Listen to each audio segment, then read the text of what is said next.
Contact tracing or pinpointing all individuals who come into direct contact with a positive COVID-19 patient is contained in the guidelines of the Enhanced Community Quarantine, and its mandated application entails the prudent use of people's personal information.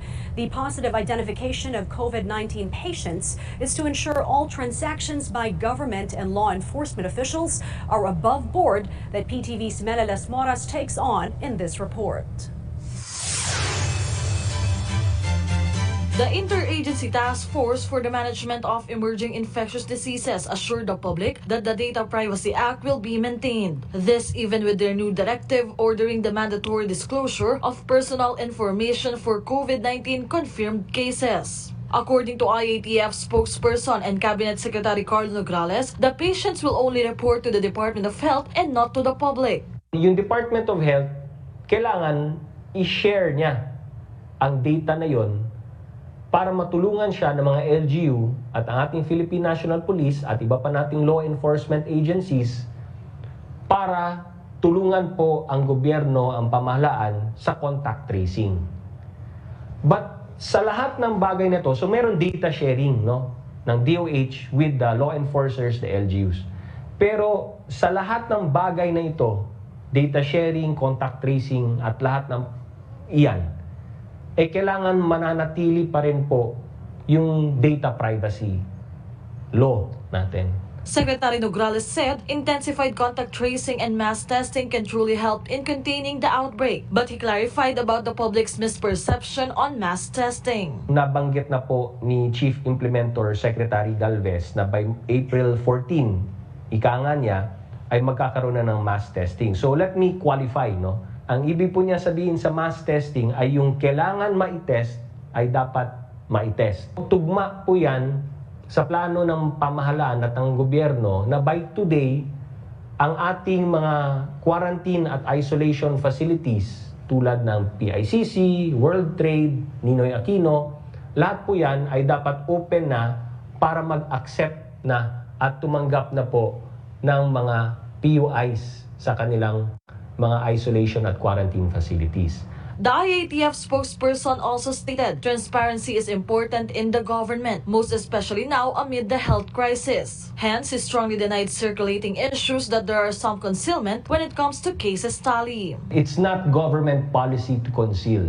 In fact, gaya ng sinabi ko kanina, hinihinga natin sa ating mga pasyente na to reveal all possible information. Nakalagay din po sa batas na ito, dun sa batas na 11332, mandatory reporting of notifiable diseases. Anybody who does not cooperate, anybody who conceals, malalagot with the full force of the law. Leonor Ordonez for the Nation. Meanwhile, several Solons support the decision of the Interagency Task Force to require patients to disclose COVID-19 related information. This amid the health crisis situation the country is facing due to the COVID-19 pandemic. Here's Daniel Manalastas with the details of this report. In light of the government's policy requiring patients to disclose to the DOH COVID-19 related information, the big question is, will there be a need to amend the data privacy law? Some Solons believe that the government is on the right track and there's no need to amend it. Anakalusugan Representative Mike Defensor says it's because of the ongoing health emergency over the country. And the newest government's policy will help strengthen the contact tracing. Maganda dito sa situation natin, I do not think any patient would contest that, would oppose that. Ako Bicol Representative Alfredo Garbin believes that this action should have been done earlier by the government. He added that the data privacy law may be set aside for the greater good, and there's an exemption as the country faces the health crisis. Para sa akin, yung rights to privacy, rights to personal rights and liberty, will always take the backseat pag ang pinag-uusapan yung public health, public safety, and the general welfare of the population. Tomorrow, the House will conduct an online hearing in response to the ongoing crisis. Topping the agenda is COVID-19's effect on the economy. House Speaker Alan Peter Cayetano says that this will not be the time for blaming game. It's not time to blame, to point fingers. Mabagal dahil sa'yo, mabagal dahil dito, mabagal dahil doon. It's time to talk, usap lang ng usap para nga bumilis ito. Daniel Manolastas for the Nation. Patients with severe conditions, particularly the elderly and those with pre-existing medical conditions, will remain as the priority when the government's mass testing for COVID-19 starts. This was clarified by the Health Department as it announced the country's latest tally for COVID-19, which has now hit over 4,900 cases. PTV's Mark Fitalco filed this report. The Department of Health today confirmed 284 new cases of COVID-19, bringing the total to 4,932. 18 more patients have died, raising the death toll to 315, while 45 more people have been cleared of COVID-19 infection, bringing the total number of recoveries to 242, the highest recorded so far. According to Yusek Maria Rosario Vergere, there can be more people who have recovered from COVID-19 as they are only monitoring those who have recovered in hospitals. However, they are still monitoring them and will soon include them in the data. Meanwhile, the DOH says they are now ready for the scheduled expanded COVID-19 testing tomorrow, April 14. But they clarify that it doesn't mean that anyone can go to a certified laboratory and get tested. The DOH has already released its guidelines on this matter. Ang mga taong at risk at nangangailangan at siyang magiging prioridad para sa testing. Ito po ay ang mga pasyente o healthcare worker na may severe or critical o malulubhang simptomas at may history of exposure or history of travel. Pangalawa, pasyente or healthcare worker na may mild na simptomas, may history of travel and contact at considered siya sa vulnerable population, katulad po ng mga nakakatanda, may mga ibang sakit katulad ng diabetes, alta presyon at iba pa, at yun pong mga buntis. The DOH added once the government reaches its target testing capacity of 8,000 tests a day, COVID-19 testing would also cover those who are not part of the more vulnerable sectors and health workers with no symptoms, but have exposure or travel histories. So far, there are 15 certified laboratories conducting COVID-19 testing, while over 20 are still in the process of accreditation. Meanwhile, the DOH is open to other diagnostic approaches like the gene experts who would speed up the country's testing capacity even more. Inaantay po natin ngayon ang pagdating o deliveries ng 3,000 Cepheid Gene Expert cartridges na i-distribute po natin sa ating mga laboratorio na mayroong expert machines na compatible dito upang masubukan po natin ang approach na ito. Ang Gene Expert ay isang test na kasalukuyang ginagamit para sa diagnosis ng tuberculosis. Automated na ang prosesong ito at mas mabilis makakuha ng resulta kumpara sa PCR machines. Mark Fetalco for the Nation. Close to a month after the presidential declaration putting Mega Manila and the entire Luzon Island under community quarantine, the much-awaited viral diagnostic kits from abroad have arrived to get a community or mass testing jump-started. This in the wake of the country surging to the top of ASEAN countries for the most number of positive COVID-19 cases, with nearly 4,700 on Easter Sunday. And PTV correspondent Patrick De Jesus was at the Quezon City Memorial Circle for the mass testing debut, as summed up in this report. 150 individuals underwent the pilot community-based COVID-19 testing by the Quezon City government at the Quezon Memorial Circle earlier today. They are from 22 pre-selected barangays in the city and divided into batches. They have had exposure to COVID-19 positive patients or showing symptoms for the disease. The test is administered carefully, with health workers getting the samples inside the swab booth. They are also wearing PPEs for protection against exposure or infection from potential COVID-19 patients. Pagkatapos ng triaging, kinukuha na ng blood sample. After blood sample, kinukuha na naman sila ng swab.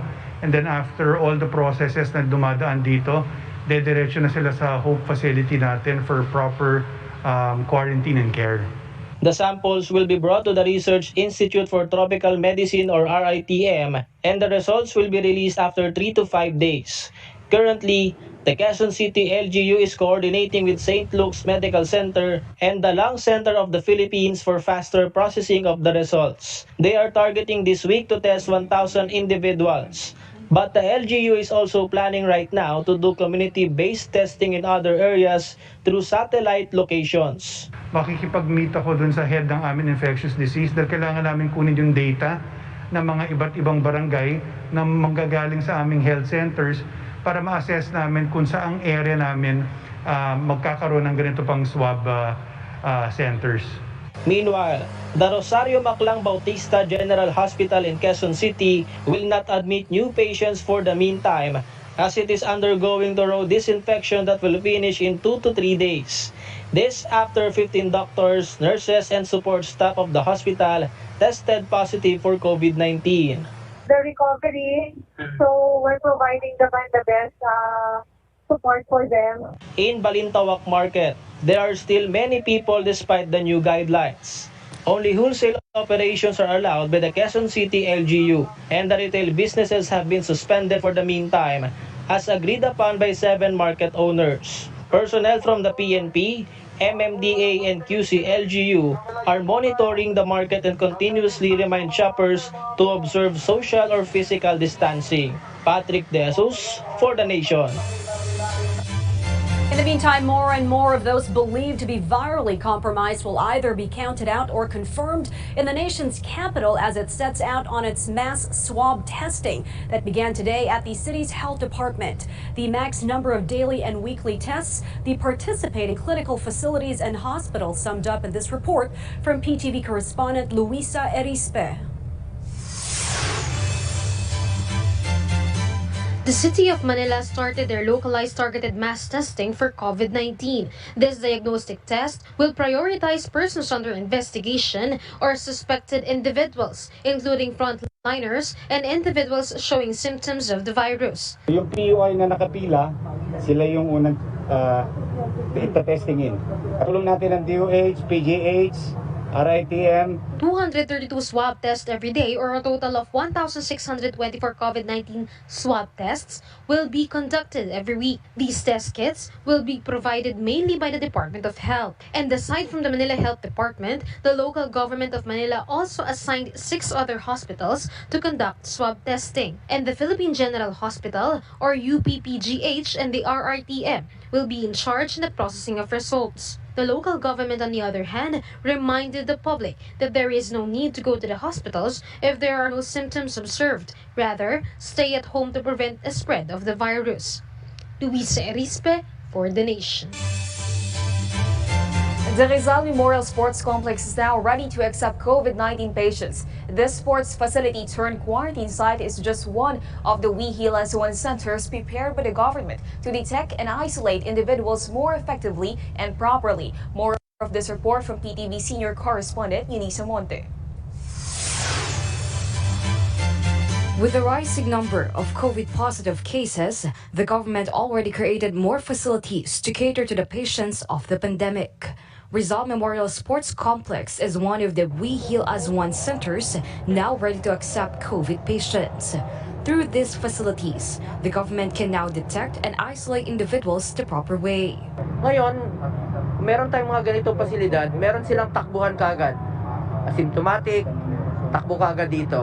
Kawawa yung mga hindi na-admit. Sa totoo lang, ako mismo, ako'y naniniwala marami pang mga pasyente na hindi na po umaabot sa hospital. New beds, air-conditioned venues, and free Wi-Fi await the patients, with DOH nurses and Armed Forces of the Philippines Medical Corps manning such facilities. Health Secretary Francisco Duque III also clarified allegations about the hidden deaths concealed by the DOH. Wala pong kautusan ang DOH at hindi po mag-uutos ang DOH kahit na kailan pa man din po.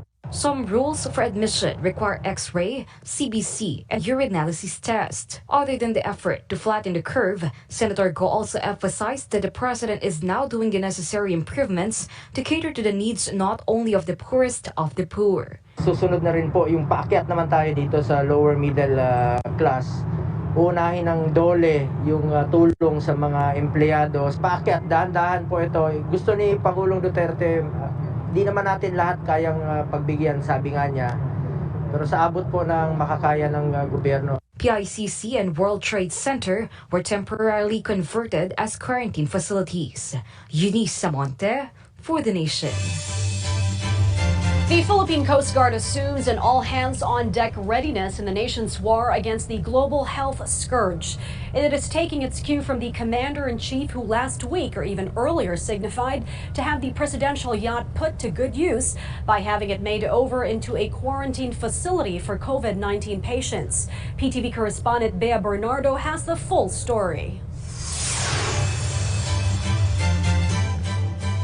As support to the ongoing quarantine efforts of the government to flatten the curve, some ships or watercraft will be converted into a quarantine facility for possible suspected COVID-19 patients. With the help of a private company, they will let the Philippine Coast Guard use 2 of their commercial ships. It has the capacity to accommodate 600 to 700 suspected COVID patients. Seafarers and overseas Filipino workers who need to undergo the 14-day quarantine will receive top priority. The National Task Force for COVID-19 supports this initiative. Meron tayong pinapreparean ng mga seafarers na more or less ranging from 20 to 70,000 going home. Nakikita natin na kailangan talaga ma-force quarantine sila para at least when they've been integrated sa kanilang mga pamilya, ay talagang sure na talagang COVID-free na sila. But according to the Department of Health, this needs a thorough study. Sabi ni Secretary Artugade, gusto niyang kung successful ang management ito ng ating mga repatriates, pwede nang gayahin for Visayas and Mindanao. The Department of Transportation reported that more shipping companies supports their initiative and are offering to donate their ships to be converted as quarantine vessels. While the Eva Macapagal Terminal in Pier 15 is to be converted into a treatment facility. 1 or 2 kilometers from here, meron ng mga ospital. Kung mangangailangan dito na mas intense medical attention, pwede mong baybayin yung mga ospital. The PCG will also use its new offshore patrol vessel, the BRP Gabriela Silang, for COVID-19 response by the government. This is the first mission of the said vessel since it arrived in the country this month after its procurement in France. The presidential yacht BRP Ang Pangulo is also ready to accept suspected COVID patients. President Rodrigo Duterte has ordered the Philippine Navy to convert the ship intended for the president as quarantine ship to address the health crisis. The ship can accommodate 28 patients and 5 medical personnel.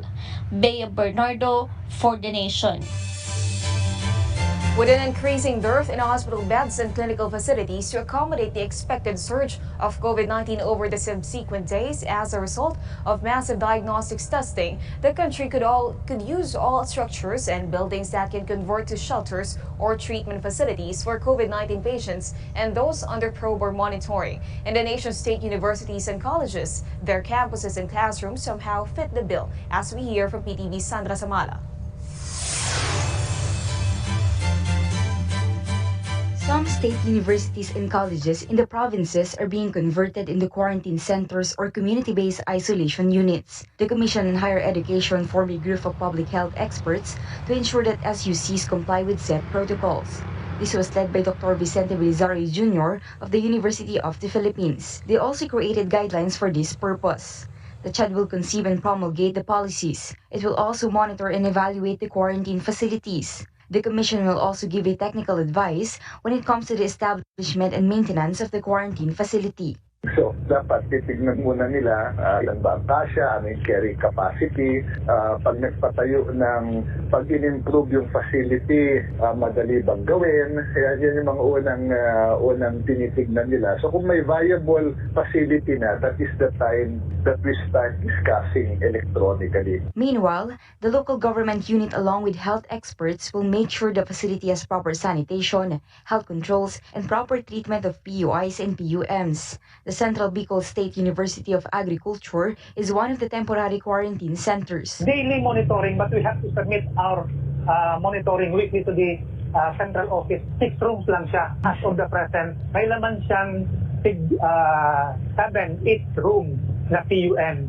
2 more provinces in the Bicol region also established their quarantine centers, namely the Sorsogon State College and Camarines Norte State College. PUIs and PUMs will stay in these quarantine facilities. According to Chairman Prospero de Vera III of CHED, this is a way to monitor residents who travel from other countries and within or out Metro Manila. At the moment, CHED is coordinating with 5 other provinces that plan to build quarantine facilities. Sandra Samala, for The Nation. It is a staggering but unsurprising figure that dwarfs all numbers related to COVID-19 put together and many times over. Curfew violators in the several thousands. Even more bad news for future transgressors. The police will be cracking the whip harder on them, and in the wet market scene where physical distance protocols disappear and are intentionally disobeyed. PTV correspondent Bea Bernardo with the details. Almost a month after the declaration of enhanced community quarantine in Luzon, more violators of ECQ guidelines were recorded. In the latest data from the Philippine National Police, more than 100,000 were apprehended.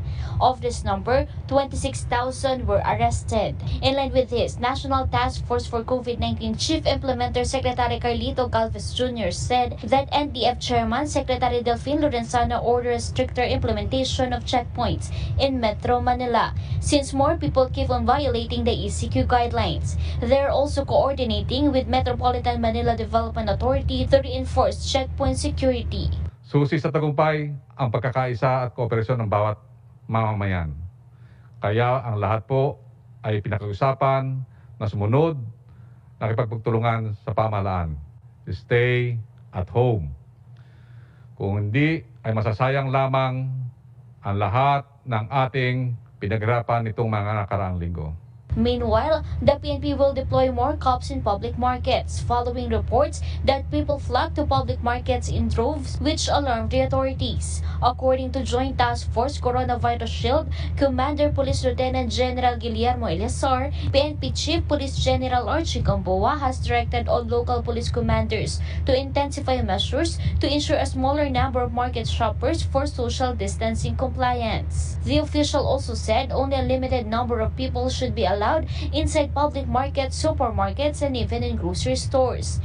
The local police immediately reinforced the order, just like in Baguio City public market, where people are lining up before entering the market premises due to limitation of people inside.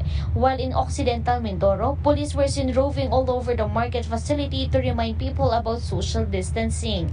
The police will continue to do mobile patrols in public places and residential areas to ensure residents will remain at home. Bea Bernardo for The Nation. MMDA personnel remain among the frontliners who are always on their feet amid the enhanced community quarantine to prevent the spread of the deadly COVID-19. While the lockdown has significantly reduced the volume of vehicles along Metro Manila's erstwhile busy streets, many unscrupulous motorists are taking advantage of the status quo, but wind up with various traffic violations. As Mika Hosan reports, the MMDA is also lending a hand in ensuring that social distancing is enforced. Metro Manila has the most number of coronavirus disease cases and hardest hit daily wage earners in the country.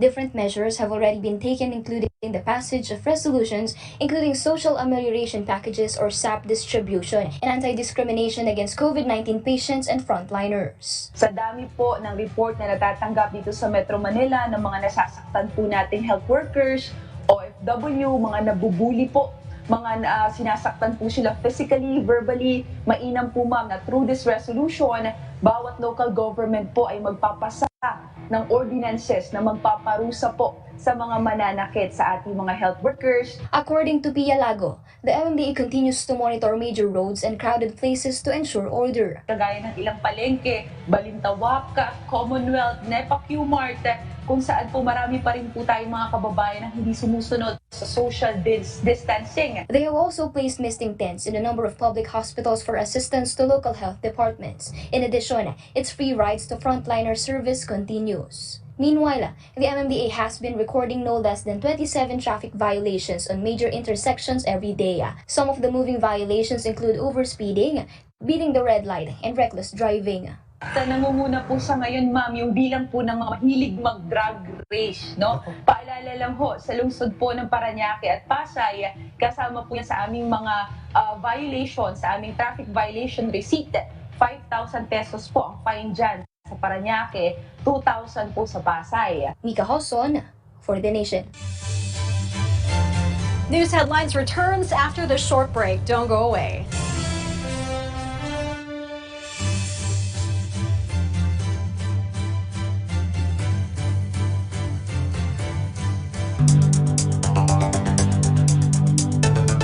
The government will provide a recovery package, especially to micro, small, and medium enterprises to help deal with the economic effects of this pandemic. My economic team is already creating the guidelines for this as I speak. Basta't sama-sama at laging handa, kaya natin to.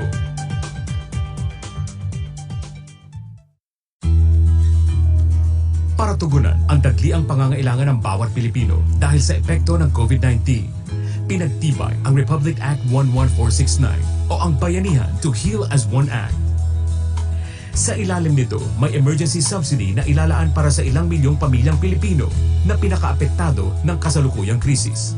Ang cash o non-cash subsidy ay kukwentahin ayon sa kasalukuyang minimum wage rate kada rehiyon. At tatanggapin ngayong Abril at Mayo ng ating mga kababayang pinakanangangailangan, gaya na mga senior citizen, mga may kapansanan, mga buntis, mga solo parent, mga nirepatriate at di makabiyahing overseas Filipino, mga maralitang katutubo, mga walang tirahan at maralitang tagalunsod, at mga manggagawang arawan kung kumita.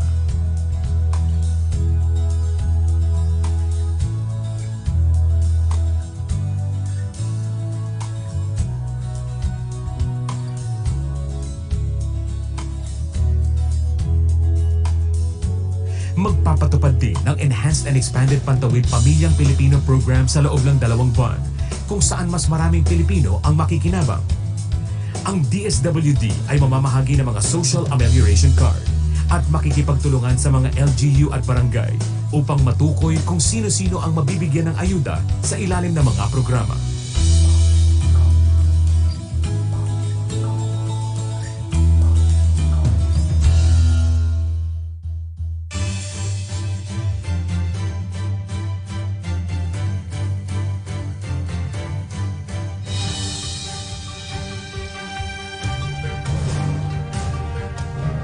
Harry Roque is back as President Duterte's spokesperson. Malacanang through Chief Presidential Legal Counsel Salvador Panelo confirmed Secretary Roque's return to the President's cabinet. Asked why Roque was reappointed, Panelo said the present crisis requires a new tack in messaging. The President first appointed Roque in October 2017, replacing outgoing presidential spokesperson Ernesto Abella.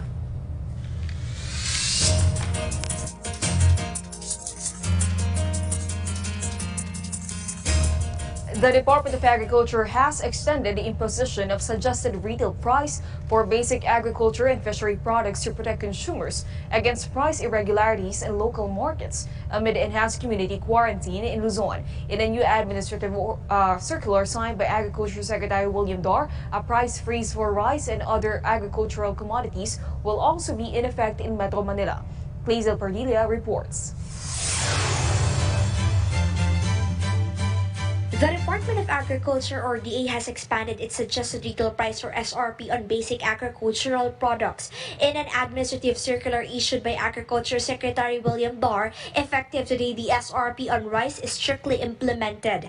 A kilo of imported rice, particularly special, is 51 pesos. Premium 42 pesos, well-milled 40 pesos, and regular milled 39 pesos, while a kilo of local rice like special rice is 53 pesos, premium 45 pesos, well-milled 40 pesos, and regular milled 33 pesos, while NFA rice is still at 27 pesos a kilo.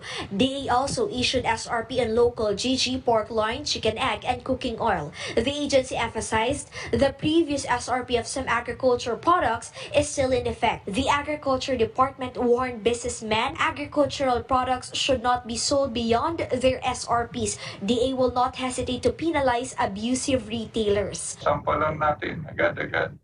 Trabaho na ngayon, tapos ng Holy Week. Meanwhile, despite of the extension of the enhanced community quarantine, DAR assured food sufficiency in the mega city. The Philippines has a current 2-month rice inventory plus an additional 400,000 metric tons of imported rice from Vietnam to arrive this month. The DA also said there's an ample supply of chicken and pork as cases of bird flu and African swine fever have flattened because of the strict lockdown in Luzon, but they reminded consumers. We have more than enough to meet the demands of every Filipino. Huwag lang mag-hoard, huwag lang mag-panic buying, at huwag lang sobrahan ang bibilhin na mga food supplies. Currently, the DA has established 80 Kadiwa stores nationwide where consumers can avail of quality but affordable fruits and vegetables. The agency also urged local government units to patronize Kadiwa on Wheels and Kadiwa Online. Kalezal Pardilia for The Nation.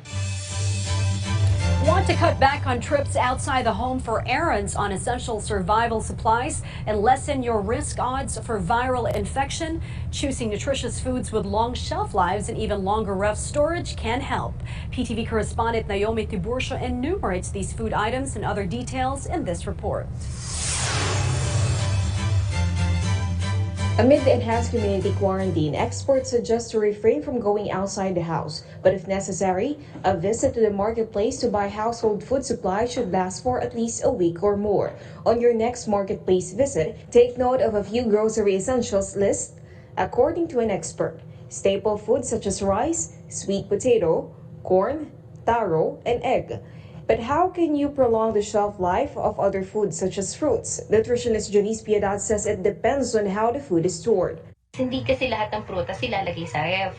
So for example na dyan, yung kamatis, saging, melon na buo, at saka mansanas. Pwede kasi magdulot yun ng madaling pagkasira ng nutrisyon ng mga prutas na yon. Vegetables that may be placed in a refrigerator, such as carrots and leafy vegetables, should be covered with clean paper or paper towel and plastic for a longer shelf life. Other fruits and vegetables can be made into achara or pickled relish. After buying fresh meat, it should be properly washed and drained to avoid cross-contamination. It should also be separated in different containers once placed in the freezer. Leftover food should be placed in the fridge no longer than 2 days. The longer it sits in the fridge, the more nutrients it loses. Once removed from the fridge, leftovers should not be put back inside to avoid accumulation of bacteria. The nutritionist adds, before eating food products, be sure to check the label. Kapag expired on, itapon na agad ito kasi hindi na siya maganda sa katawan ng tao. And then yung best before naman, pwede pa siyang kainin, pero hindi yung quality niya, hindi na katulad nun sa unang quality ng pagkakabili natin sa kanya. For safety, the Food and Drug Administration says not to buy food products that are not FDA approved or if bought from unlicensed stores. Naomi Tiburcio for The Nation. Residents of Kawit, Cavite living far from public markets no longer need to go outside to buy foods and veggies. Now that the mobile palengke has been launched to bring products closer to them amid the enhanced community quarantine now being posed for almost a month. PTV's Bernard Haudian Jr. has this report. Mobile public markets are now roaming the barangays and subdivisions in Kawit, Cavite. This was launched to enable residents to buy food products near their homes. Yung project namin mabuo dahil maraming mga residents rin na ayaw lumabas at natatakot din talaga lumabas at pumunta pa sa market, kaya mas pinili namin na ilapit na lang yung market sa kanila. The price list of certain meats and vegetable products were indicated on the mayor's Facebook page. Places in the city not geographically near wet markets were given priority. Mas pinipili namin yung mga barangays or subdivision na malayo talaga sa market. Mas inuna rin namin yung nagkaroon ng positive case na subdivision po sa ngayon para hindi na sila lumabas as much as possible. Meanwhile, personnel from DSWD Region 4 have coordinated with the mayor to help in assessing the implementation of the agency's social amelioration program. Prior to this, SAP forms were distributed to a number of barangays. The local government of Kawit will assess if the municipality's funds would have to be used to help those not included in the SAP. Relief goods distribution, now on its third wave, continued without let-up. As of now, there is one COVID-19 case in Kawit, Cavite, which also has 12 PUIs and 262 PUMs. Bernard Haujan, for The Nation. The 8,000 peso financial assistance from the DSWD and LTFRB is the only hope of most, if not all, PUV drivers to survive the quarantine period. No wonder why early this morning in front of a bank in Quezon City, expectant drivers lined up in the hope of getting their portion, as witnessed by PTV's Karen Villanda in this report. This is the situation at the degree of drivers expecting to claim their financial assistance from the DSWD and LTFRB 8 o'clock in this morning. Aside from their everyday needs, Ahmad needs this money for their budget this coming Ramadan. Due to the cancelled public transportation, the 8,000 pesos cash assistance from the government was his only hope for this day. Yung pera ko ma'am kanina $100 lang. Wala na ibang pera eh. Kung hindi kami makakuha ngayon, wala na. There were also drivers came to the queue earlier than him. Tatay Vicente, who was at the elliptical road as early as 5 a.m., can't help but be mad at those seeking over the line. Madaling araw na po kami rito, pumila.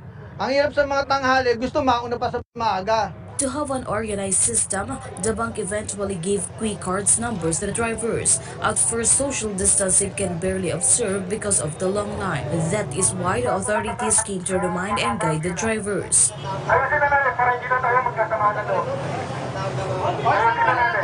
Others are complaining on the slow progress in entering the bank.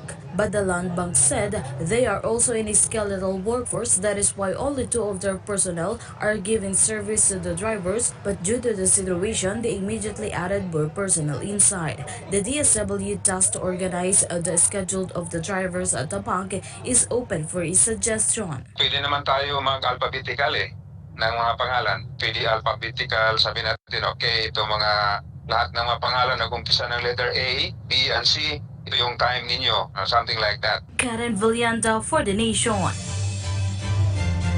Local government units were reminded today to act fast in helping the Department of Social Welfare and Development in the distribution of cash assistance for qualified families under the Social Amelioration Program. They were also urged to keep the aid program politics free. Ryan Lesigas tells us more.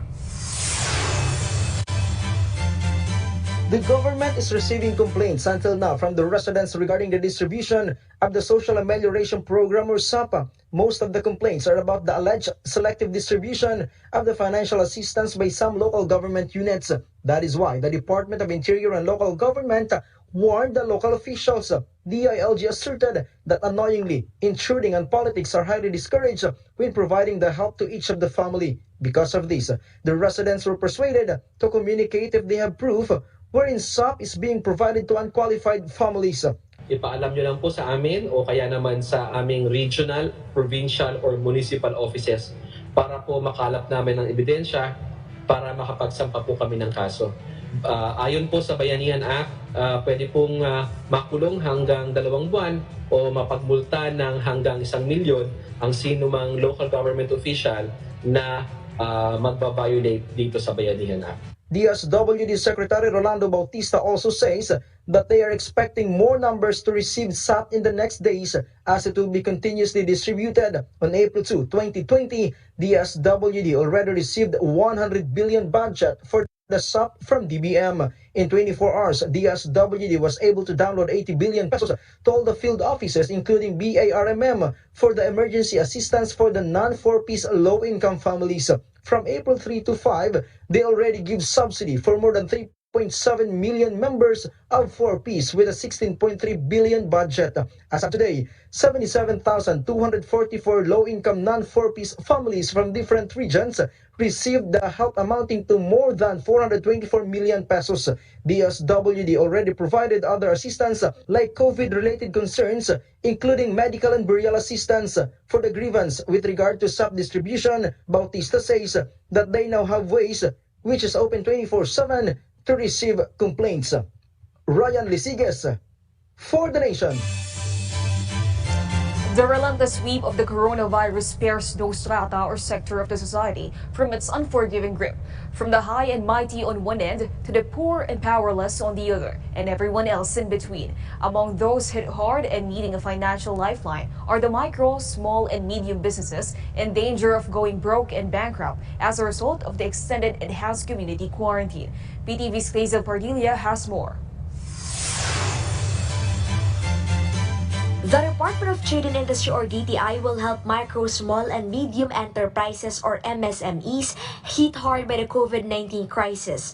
Under the Bayanihan to Heal as One Act, DTI has earmarked a 1 billion peso budget for the COVID-19 Enterprise Rehabilitation Financing Program. Micro enterprises with asset size of not more than 3 million pesos may avail of 10,000 up to 200,000 peso loan assistance, while small enterprises with asset size of not more than 10 million pesos may borrow a higher amount but not exceeding 500,000 pesos. Almost mga 80% no, ng ating mga MSMEs ay hindi nag-operate no, during that period until now. Maaari nating mapabili siguro ang ating recovery or yung rehabilitation kung mayroong kaakibat na financial assistance. From the regular 2.5% monthly interest rate, DTI cut it to 0.05%, meaning a business which has a 10,000 pesos loan assistance will only pay 500 pesos, which is much lower than the usual 20% interest of 5-6 lending scheme. Aside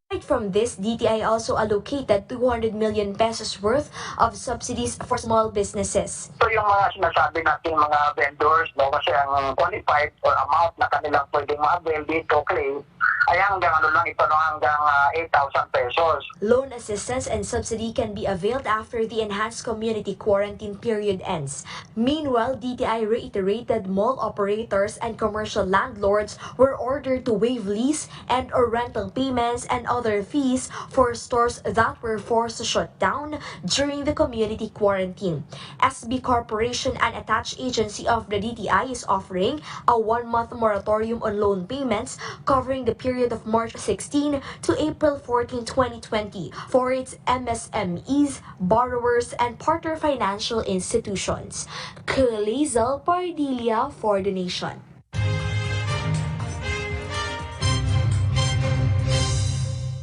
Education Secretary Leonor Ordonez is now free of the COVID-19 infection. According to Secretary Briones, she was informed of the good news by Health Secretary Francisco Duque III. Last week, the DepEd chief disclosed she contracted the deadly virus based on the samples taken from her last April 2nd and has gone on isolation since then.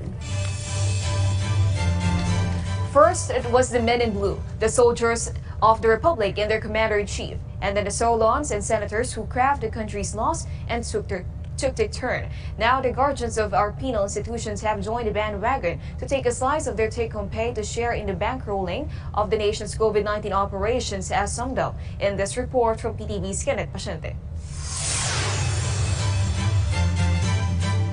Personnel of the Bureau of Jail Management and Penology or BJMP will allocate a part of their salaries for the nation to help government fund its multi-operational COVID-19 program. In the Laging Handa press briefing earlier, BJMP spokesperson Jail Chief Inspector Xavier Solda said that employees will set aside 1.5% of their base pay to help national government with funds in combating the COVID-19 pandemic. In total, the project amount sums up to 7.23 million pesos. Tutulong po kami sa efforts ng national government para sa COVID-19. Tutulong po kami sa bayanihan kasi ito naman po talaga yung panawagan ng pamahalaan.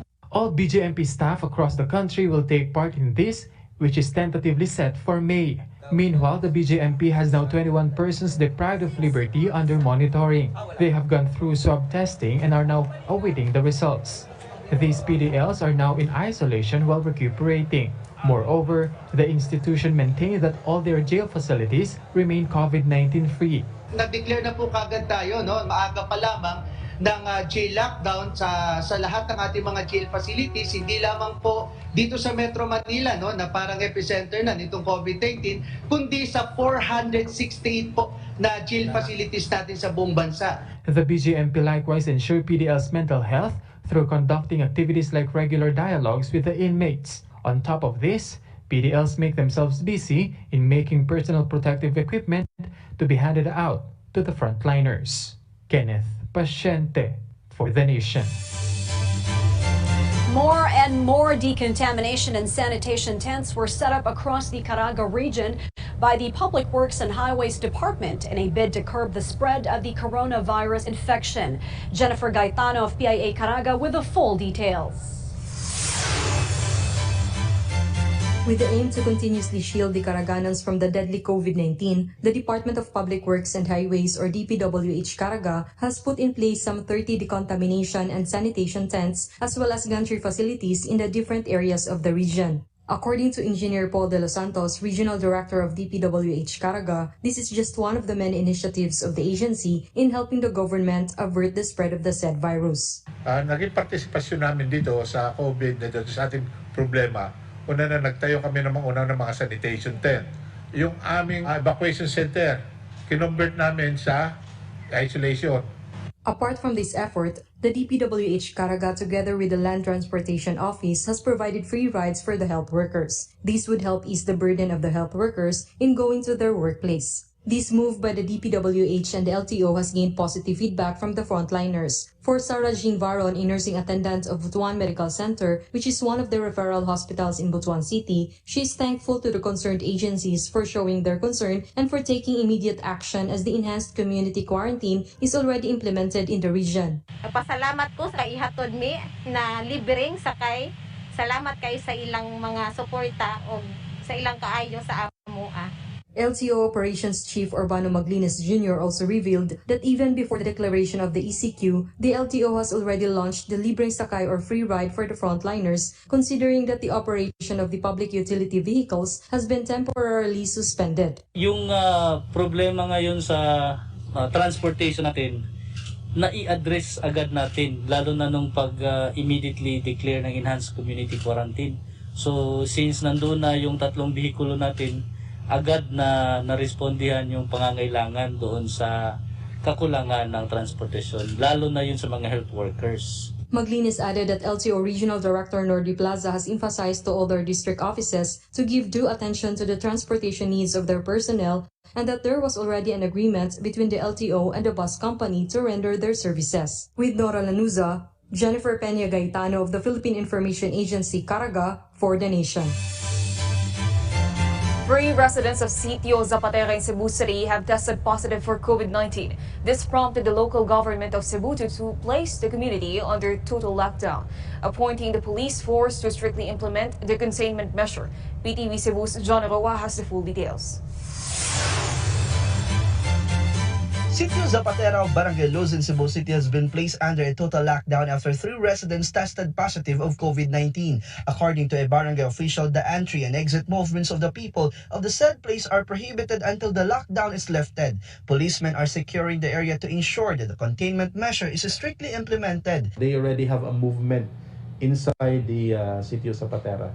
So that's why the DOH, together with the Cebu City Health Department and the Philippine National Police, decided to lock down the Sitio Zapatera. As of now, the contact tracing of the said patients has already been conducted. The city government assured it will provide assistance to the affected families such as food and water. So the basic necessities also included the food, the water supply, and medicines. So speaking about their food, we already have a close coordination with the Cebu City government with their needs like bigas, mga dilata, noodles, or any food supplies that they can consume while they are on lockdown. On the other hand, cluster clinics for patients with influenza-like illness have been installed in different parts of Cebu City. The cluster clinics are designed to provide free consultation to people who have flu-like symptoms of COVID-19. Meanwhile, DOH-7 already recorded 22 recoveries in Central Visayas. 15 of them are from Cebu City, and as of now, Region 7 has already 38 confirmed cases and 8 casualties of COVID-19. From PTV Cebu, John Arua for The Nation. Over in Occidental Mindoro, students who have been stranded inside their school due to the community quarantine are making use of their time helping ease the impact of the health crisis among residents. The full report from Alan Francisco. Some students in Occidental Mindoro State College have been staying in their dormitories following the declaration of the Luzon-wide enhanced community quarantine. Braille and Jerome said, aside from the assistance given by their families, the relief goods from their school were also a big help. Maraming salamat po sa aming paaralan dahil napakalaking tulong na po ito para sa amin. Maraming salamat po. Sa aking pamilya, huwag kayong mag-alala dahil ayos na ako sa aking tinitirhan ngayon. At nakakakain naman ako na maayos dahil may binigay pong food assistance ang aking paaralan. The school management states that 3,500 pesos worth of relief goods have been distributed to more than 200 students. The food package includes rice, canned goods, noodles, eggs, among others. And to make it healthier, Braille and Jerome mixed the noodles or canned goods with vegetables which they had planted, like malunggay, talbos of kamote, alugbati, and some others. Sa panahon natin ngayon ay napakahalaga po ang pagkain ng gulay dahil ito po ay nakatutulong upang palakasin ang ating resistensya. Sa mga kapwa ko mag-aaral na nagbo-board lamang, mahalaga para sa atin ang magtanim ng kahit talbos-talbos lang sa paligid dahil sa oras ng kagipitan at sa oras ng pangangailangan may mapagkukunan tayo. And since their school is also looking for volunteers who will distribute the relief goods, they also help in this endeavor which they call Solidarity Against the Virus. Meanwhile, the group of teachers in the said school also made some face masks being distributed to the frontliners in the entered province of Occidental Mindoro. Alan Francisco for The Nation. This ongoing horror that befell the world isn't over. In fact, it is far from over. It was only on the first week of April when global cases hit 1 million. Now, after more than a week, it is nearing 2 million, with the United States still having the most number of confirmed cases in the world. Jericho Agyatan has the full story. This is the transport isolation system of the U.S. Air Force. The aircraft will be used to transport the 3 U.S. soldiers who tested positive for COVID-19 in Afghanistan. It has added chamber and isolation module designated for medical personnel who monitor the patients on board. This is the first time that the U.S. Air Force will use the said transportation isolation system for an aeromedical mission. Government of the United States is exerting all its efforts to save the lives of the infected patients. According to the latest report, the total number of deaths in the U.S. have already surpassed that of Italy. It is now reaching more than 22,000 fatalities. Meanwhile, UK Prime Minister Boris Johnson has been discharged from the hospital after being tested from COVID-19 last week. He thanked the medical workers and asked the public to follow the authorities' advice to prevent themselves from being infected. Let's remember to follow the rules on social distancing, stay at home, protect our NHS, and save lives. More than 1.8 million cases of COVID-19 have been recorded worldwide thus far. Of this number, more than 114,000 have died, while over 423,000 have recovered from the virus. In Thailand, as humans retreat indoors at night to prevent the spread of COVID-19, Bangkok streets are being taken over by increasing brazen rats venturing out across the Thai capital. In Los Angeles, California, a nurse/fashion designer created colorful masks made from surplus clothing. For every mask purchased, proceeds were donated to medical workers to help the community in contending the COVID-19 pandemic. Jericho Agyatan for The Nation.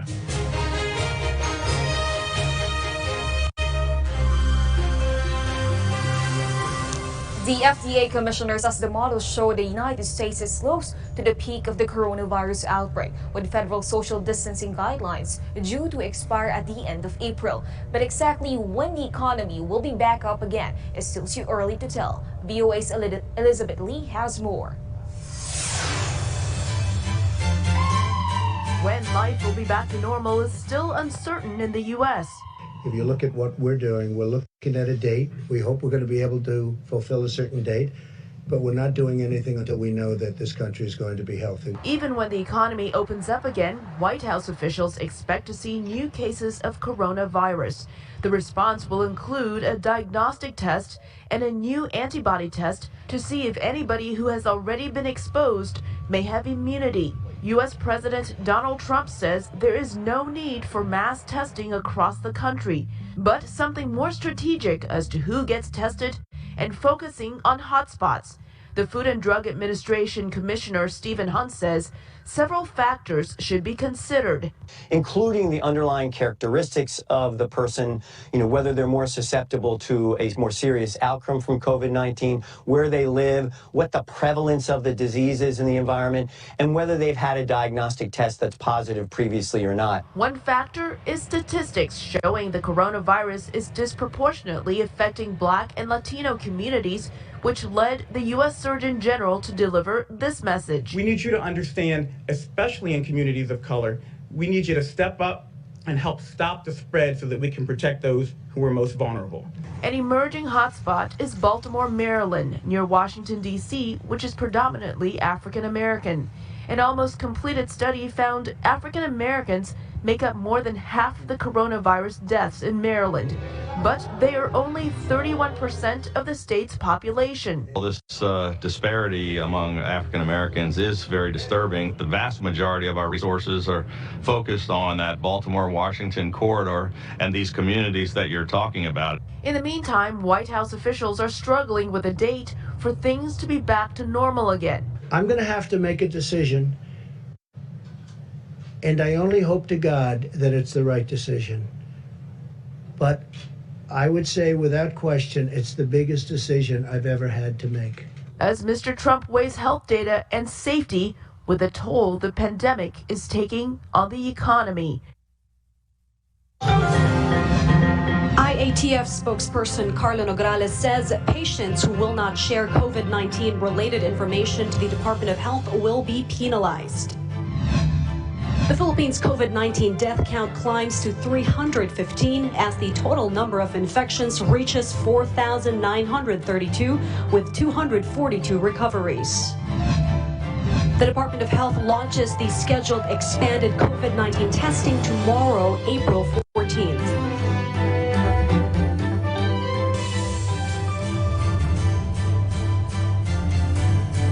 And those were the most significant stories for the day. I'm Sharm Despina. And I'm Naomi Tiburcio, and this is News Headlines.